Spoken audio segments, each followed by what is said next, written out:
Para entendermos a cronologia do agronegócio e como se comporta, o modelo de economia brasileiro hoje é pousar o olhar no passado.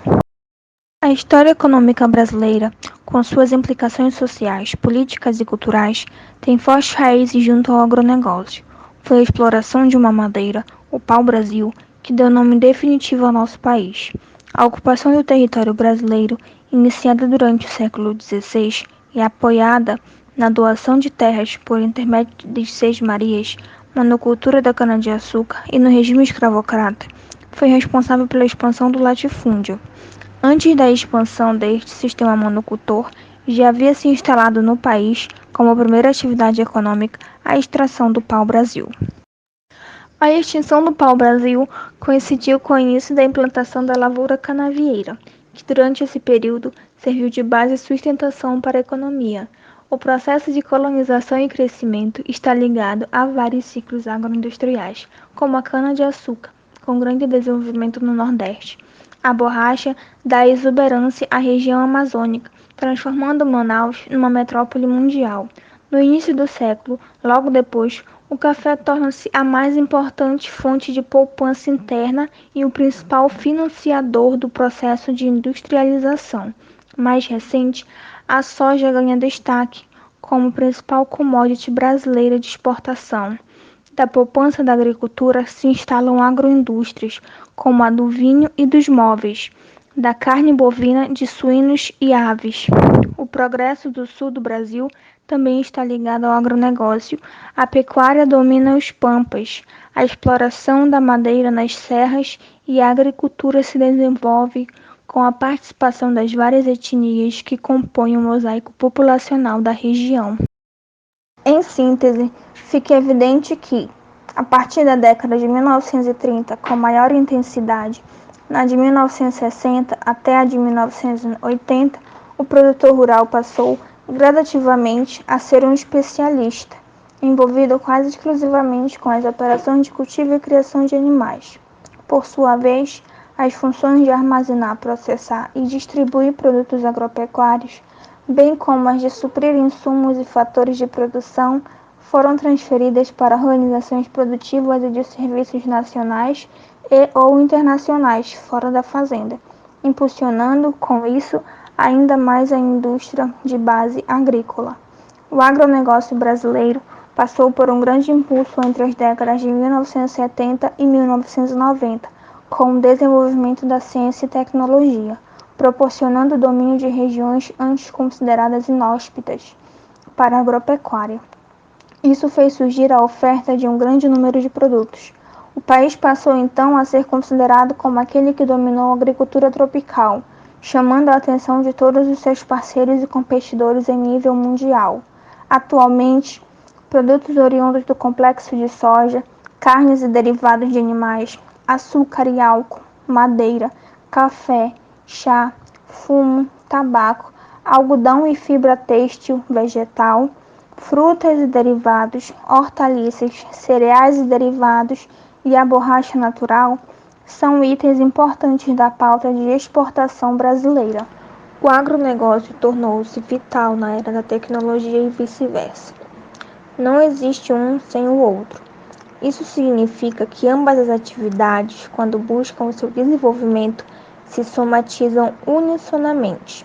Mas o agro não é tão pop, porque a forma como ele é feito varia de acordo com a cultura produtiva de um determinado contexto socioeducacional.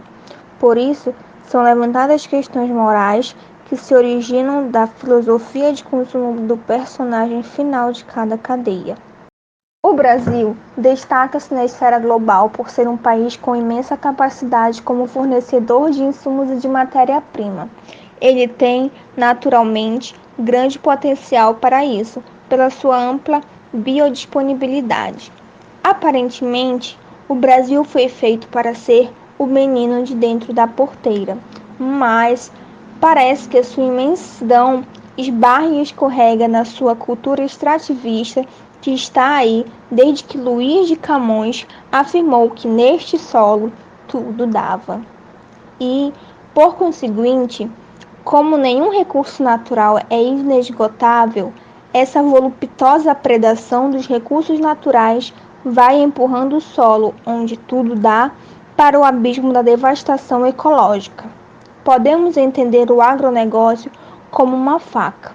Para alguns, um recurso que acelera a produção de alimentos. Para outros, uma arma mortal.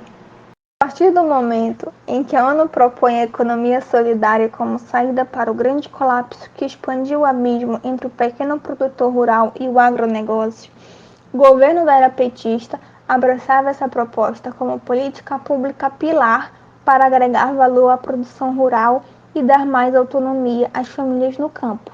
Gerou renda e levou infraestrutura básica às comunidades, levou tecnologia ao campo, incluiu a pequena produção no mercado de ampla concorrência e estreitou o diálogo entre os bancos e o pequeno produtor, coisa que antes parecia anos-luz distante.